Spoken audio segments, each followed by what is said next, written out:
Welcome onto this special edition of Down.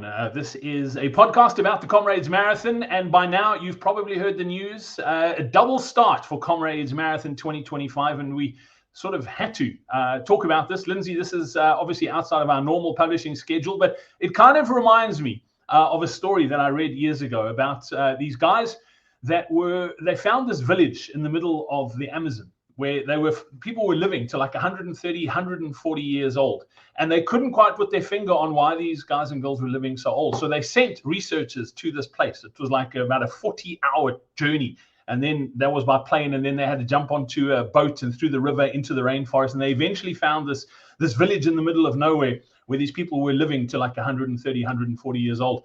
And what these researchers found is that it was so unbearably dull living in this village that these people had nothing else to do but celebrate birthdays. So they weren't actually living to 140. They were just having like 3 birthdays a year because there was nothing else to do. And I kind of get the feeling that, and this is no disrespect to everybody who lives in Pietermaritzburg, but I kind of get the feeling that about Pietermaritzburg is I almost get the sense that we need to create drama in Maritzburg to make life exciting. And that's exactly what the Comrades Marathon Association has done with this announcement. And your initial thought after reading that press release this morning? No, I kind of feel like they've tried to solve for 2 issues. I don't know the thinking of Comrades. I must say that straight up front, the first sort of whiff that I got that there was going to be a change around it was at the road show in Durban on I think it was Tuesday night. So that was my first kind of sense that something was coming. And so my initial thought is that, yep, they've tried to solve 2 issues, which is how do we create an environment that can have more finishes, and that's obviously geared towards the 100th year. That is my gut. But again, I'm talking as Lindsey Perry, not Comrades, yeah, because I don't know. No one has spoken to me or taken me into their confidence about it. And the second thing is that for many years now there has been unhappiness about 8 to 12 minutes that are lost, and we know 2 years ago on the Down there was like absolute pandemonium as people were breaking down barriers to get to the front of the race. So yeah, I think those are the 2 issues that Comrades have solved, and they probably have solved those 2 issues. But we've been around long enough, both at Comrades and just life in general, that often the solve creates all sorts of other problems. And certainly I haven't had a deep dive into the internet yet, but I haven't come across too many people that are defending Comrades' decision. So I think that's kind of where your story comes from. Yeah, so people aren't happy about it. I think people always underestimate the value of tradition that people have. Before we jump into the tradition, Linz, I think let's talk about the unintended consequences. Obviously, I'm guessing that the board and management at the CMA have sort of discussed these consequences that they think are going to come in, and I wanted to bring a few up and we can talk about those. Obviously, tradition is one of them, but there are a few others that you and I have discussed offline. But before we get into that, I think let's talk about those 2 issues that Comrades are trying to solve. And the second one, I think, is a valid problem that they need to try and solve. And part of the solve with that is people just need to be decent. And like, you cannot break down barriers to try and get to the front of the start of the race. Like, I don't think any change is going to fix that unless me as an individual runner decides I'm not going to do that. That's the only way we fix that, is that we are accountable to ourselves, that we're not going to put other people in danger. You can do what you want. It's up to us to police that as individuals. And it's very South African, Yeah. Rules are rules until they apply to me. Then they don't apply to me anymore, because why should I have to stop at a traffic light, or why should I go in the right lane when I can go down the left-hand lane and cut in front? So it is very South African, isn't it? It's like, yeah, everyone else can go and stand in H, but I'm not going to go and stand in H. So you're right. Yeah. That is one of the things they're solving for, but you are correct. People will cheat to get into wave 1 now, so that they don't have to be in wave 2. You're absolutely right. We as South Africans need to just accept that rules are rules for everybody. Correct. The second one is obviously the number of people that they want to allow to run the race. And I'm all for inclusivity. I think it's amazing. And I've grown up, as you have, around this race. And we've seen it since the sort of early 1980s. We were little pickies running around as our dads were running. So we've seen this race explode and the popularity of this race. And I can understand why, because I also want to run it and you also want to run it. But the truth of the matter is, do you have to have 30,000 people running this race? In my mind, the answer is no. And there's a few reasons why sometimes you can't have, like if you had a football stadium as an example, you're a huge Liverpool fan. I don't know what the capacity of Anfield is, but let's say 60,000. I'm sure that you could sell that stadium out 3 times for every match. But you just can't, because it is just not safe. And that's the way I feel about these increased numbers at Comrades. I don't know what your thoughts are. Yeah, and I think, again, and this is where tradition plays in a little bit. I think the down run means that, well, actually, let's forget about it. Pietermaritzburg is a small town with narrow streets. And so whether it's the down run start or the up run finish, there's only so many people that we can fit in there. So I'm not privy to the number that Comrades are going for. You know, I've heard rumors going around. They're talking 30,000 plus. I don't know if there's truth to those either. But again, I'm assuming that that's the solve. And I agree with you. It's like your example you always use is like, you know, because you're at an all-you-can-eat buffet doesn't mean you have to eat absolutely everything. Now, in Maritzburg, there is a limitation to the number of people that road will take, whether you are starting at the beginning or whether you are finishing, and the majority of people are finishing in the last hour. And so that's probably where you need to start and have a proper analysis of what can safely be accommodated by the streets in Pietermaritzburg. And that's what you should probably use to limit your size of field. Yeah.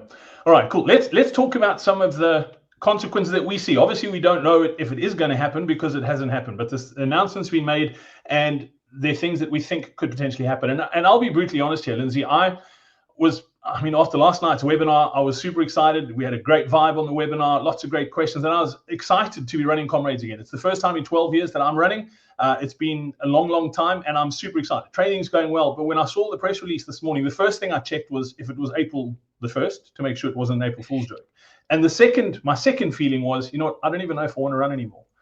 And the reason I had that feeling is because having grown up around this race, and I don't want to be seen as some old fuddy-duddy, but one of the things that, in my mind, that makes Comrades so special is the traditions around this race, is standing on the start line. If anybody's heard my talk, I did it in Constantia last week. I love that vibe of standing on the start line at Comrades Marathon like you would at a test match for the Springboks.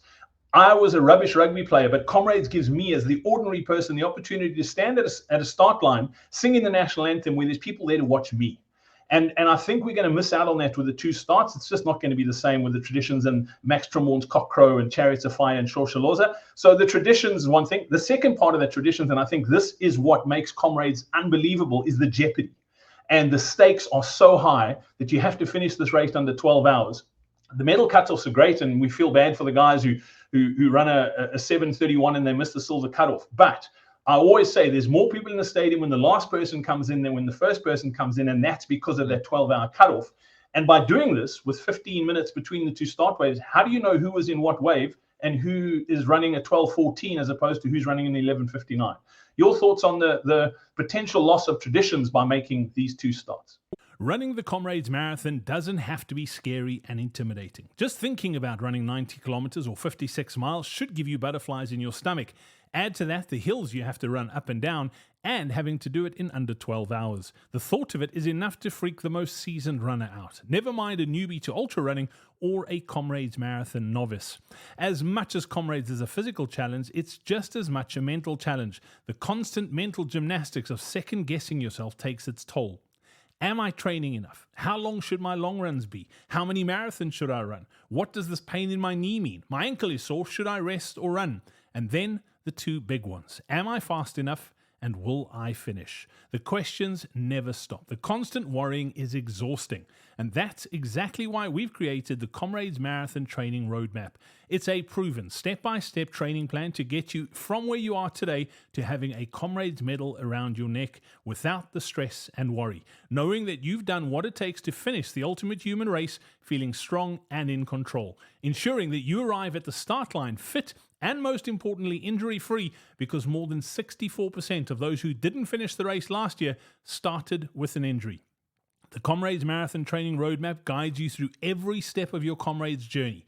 Training, qualifying, tapering, and race day. We've got you covered every step of the way. Simply head over to coachparry.com/down or click on the link in the description below. That's coachparry.com/down.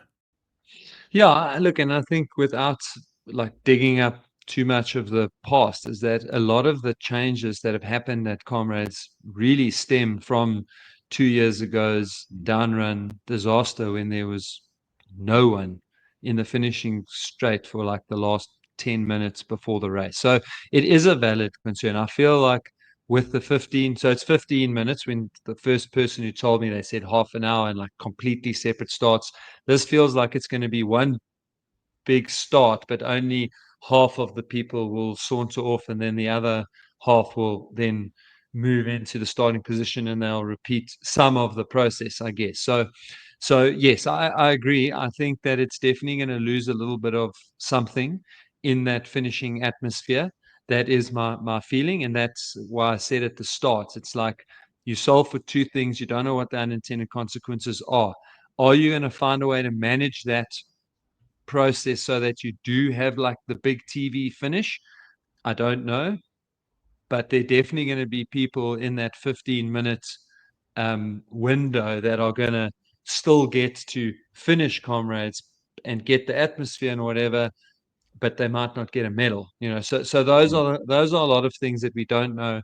They said the old seeding is not criteria are out the window, so I don't even know. I don't know what that means. I mean, does that mean that they're going to do like A, B, C, D, E for wave 1 and wave 2? Or you get to the start at 2 I and mean, you run in front. I doubt they'll do it like that, because otherwise you'll have A runners running into the back of E runners within the first hour of the race, which again probably isn't that safe. But again, there's a lot of unanswered stuff around, okay, well, now how does the seeding change? And ultimately I think the one thing that may well negate everything and everyone's unhappiness is if they really increase the finisher percentage. So, if 95% of people finish now because of the reduction in time, you'll find that a lot of people will sway towards this, and it's the 11-hour, 12-hour debate. Yep. We know that the first Comrades were 12 hours, and then it went to 11 for a long time. So when they went back to 12, traditionists were up in arms. If you finish after 11 hours, it's not a finish. So we know tradition's important, but we also know that some traditions can and will change, particularly when they really positively enhance the race. So maybe the 95%, I mean, let's just assume we get a 95% finisher rate, might override everything else. But I do feel like it's a wait and see. They said they canvassed a lot of people, but when it comes to Comrades, it's not easy to keep secrets. So this definitely came out of left field for me. Tuesday was the first time I had any inkling that something was happening. I told you about it on Tuesday. And now we are, today is Thursday, and so that's in 48 hours, and we know Comrades are not good at keeping secrets. So again, I hope they did consult far and wide. I hope they considered the safety of a very dark finish, and I hope they have a lot of security in place for that last hour once you come into Durban. Yeah, let's talk about the safety side of it, Lindsey. It reminds me of a story. You and I were on the Comrades Roadshows many years ago, and we were driving into Durban. Bruce Fordyce was in the car with us, and we were coming over 45th cutting. And it was around about 2 o'clock in the afternoon, 2:30, maybe 3 o'clock. And Bruce Fordyce was talking us through the route. It was amazing. One of like my childhood heroes. And he's telling me like, this is where it's going. And he said, and when you come down here, this is where the sun's going to be. It's going to be like here in the sky. And then he looked at me in the back seat of the car, and he said, no, the sun will be there when Lindsey and I come through here. When you come through here, it'll be dark. And that's what it's going to be like. So obviously, and this I don't understand either. And because it hasn't been communicated to us, the normal start was at 5:30. They're pushing the start 15 minutes later. So the first wave, the second wave is going to be at 6 a.m. So essentially half an hour after the normal traditional start, which means we get into Durban for the second wave 12-hour cutoff, 6 o'clock. 6 o'clock in Durban in the middle of winter is pitch dark. So you were chatting a few years ago, there was talk about potentially making the cutoff longer. And the reason that we were told that we couldn't make the cutoff longer is for safety reasons, because you couldn't have people out there in the dark, but we're going to have people out there in the dark this year. So what's your take on the security issues? Yeah. So again, I just hope that they have thought through all of those things. And I mean, I have to assume that they have, and then I have to assume that there will be added security along that part of the route. Yeah, it is a real concern, unfortunately. I might find I get a phone call from someone on the board or in the office saying, like, how can you make people scared? But it's just, we have to take it into account. It's very real in South Africa and Durban. And so, yeah, I hope they put some things in place. But yeah, I think that is always, you even though it wasn't exactly the same people involved, you always have to kind of look back in the history and say what was said and what was done. And one of the answers for doing staggered starts in the past was literally exactly this, is that it's just not safe to run through the streets of Durban after 5:30. So anyway, let's see how that works out. All right, I'm going to ask this question. I don't know if there's anything you want to add about the start. I think we've covered this and the two different times, but what does this do for our training? Does this change anything? Fortunately not. I mean, the reality is it's still 89Ks. We've still got 12 hours to do the race. And so from a preparation point of view, no, it doesn't change much. The later start time means you'll be running in the dark for slightly shorter at the beginning of the race. And look, there are still quite a lot of roadworks along the route. So again, that might be one of the reasons for the later start. But that hasn't been communicated to us. What I would say is that for people who do have spectators that are going to be along the road, particularly if they're going to get you in Westville, is possibly a headlamp to pop onto your head for the last 10 kilometers of Comrades. If you are an 11-hour and slower finisher, that would be, for me, I think, something that will come in handy. But from a pure preparation point of view, the distance isn't going to change much. Couple of 100 meters. I mean, they're only going to do the final measurement once the route can be finalized because of all the roadworks, but it's going to be 89-ish. My gut says longer than 89, shorter than 90, but let's wait and see that. But yeah, distance is what it is. The hills are what they are. The race is going to be run in the conditions that are going to be fairly typical. So no, we don't change anything from a preparation point of view. Cool. Well, from a training perspective, the next Down podcast comes out on Monday. So make sure you hit the subscribe button so you don't miss out on that. Lindsey, as always, great to catch up. Thanks for your time today. Cool. Awesome. Cheers, Brad.